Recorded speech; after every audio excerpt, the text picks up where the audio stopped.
तर आपण भोईसरमधील एक गुन्हा दाखल केला रिच टू मनीच्या डायरेक्टरवर आपण काय म्हणणार आहात?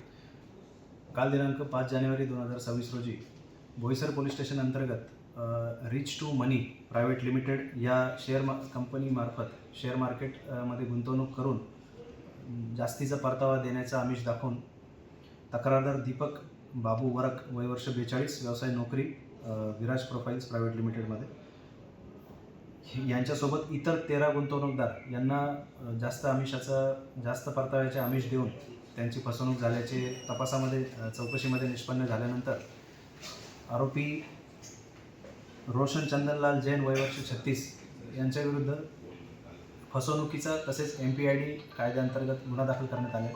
तसंच आरोपी याला काल दिनांक 5 जानेवारी 2026 रोजी 21:48 वाजता त्यांना अटक करण्यात आलेली आणि पुढील तपास हा आर्थिक गुन्हे शाखेचे API आथने ह्या करत आहेत। सर, बोईसर शहरामध्ये किंवा पालघर जिल्हा पण म्हणून वारंवार असे इन्व्हेस्टमेंटच्या माध्यमातून असे केसेस वाढत चालले आहे। त्याच्यामधून कशा प्रकारे लोकांना जनजागृती आणि एक लॉ अँड ऑर्डर मेंटेन म्हणून कसं आपण हे नियोजन करणार?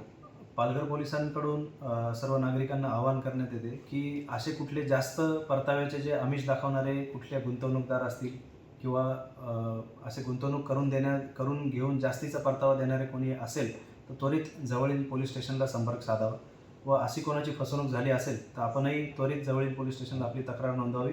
आम्ही त्वरित त्यावर कारवाई करून दोषींवर योग्य ती कारवाई करू।